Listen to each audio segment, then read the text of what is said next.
Ukitaka kujua hivi, siku nyumbani kwako mlango uharibike na wewe ujue kutengeneza mfumo milango, ndio utaisoma namba. Wewe unaweza ukamdharau huyo mtu bodaboda, siku banwe ndio utamwelewa alihusu Mungu wako. Unajua kuna siku fulani sisi kanisa hii, sisi ni familia, tunaishi kifamilia. Sisi ni familia.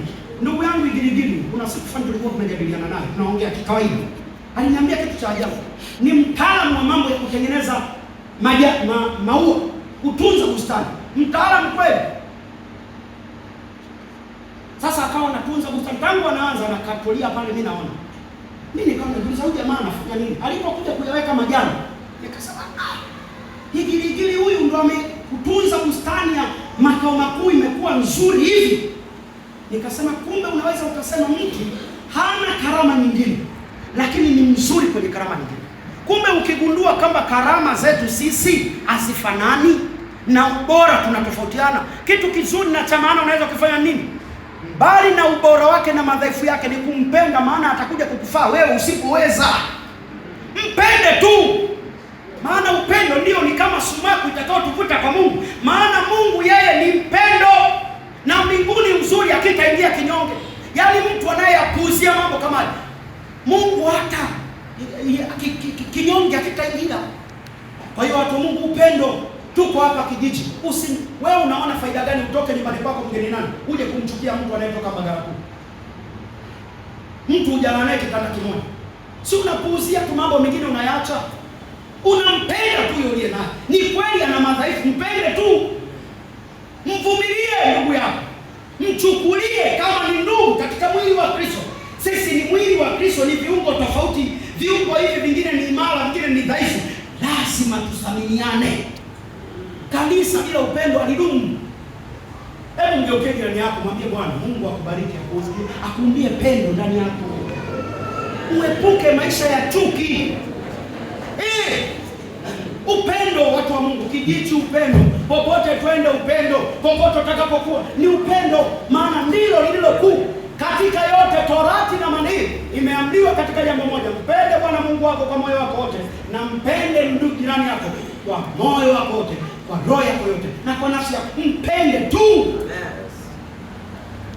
Mimi ninajua kuna wengine watu wao tunafahamu kwa sababu tumekaa muda mrefu tunaelewana. Elimu yake mtu anajiona wewe ni bora. Wewe una ubora wewe elimu.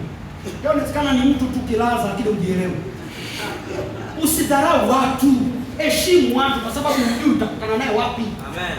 Kuna siku nilisema kuna msemo fulani nasema sio mzuri, lakini naomba niuseme. Kuna msemo unasema ukitaka kujua umuhimu wa makalio,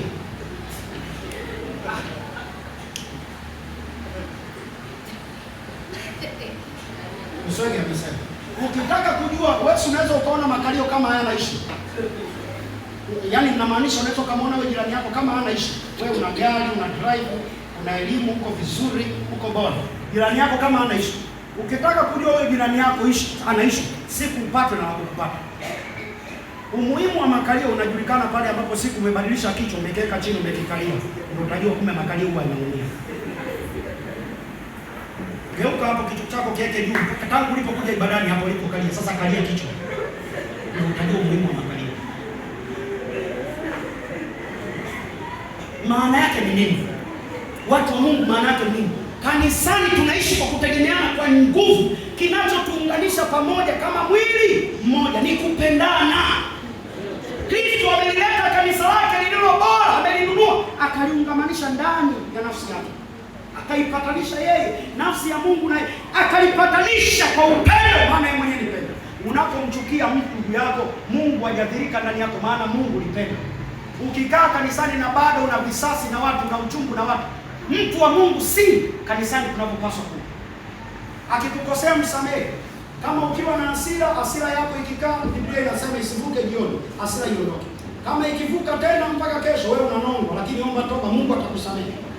Unaendelea hivyo. Tunaendelea mpaka mwisho wa siku unakuja kukutana na yale mami. Aidha kunyakuliwa au kubadilisha. Jambo la tatu nimalizie. Jambo la tatu nimalizie. Watu wa Mungu, kumpendeza Mungu. kumpendeza Mungu. Jambo la tatu, tunapoisubiri hii siku na faraja yetu, tuendelee kumpendeza Mungu. Mwanzo 5 inasema Henoko alitembea na Bwana, na kwa sababu hiyo Bwana alimnyakua Henoko, hakuona mauti. Ukija kwenye Waebrania anasema hivi, Henoko alimpendeza Mungu, na kwa sababu ya kumpendeza Mungu, Mungu akamnyakua. Lakini 6 inasema pasipo imani haiwezekani kumpendeza Mungu. Kumbe kumpendeza Mungu inaunganishwa na vitu viwili: imani, kumpendeza kwa Mungu, na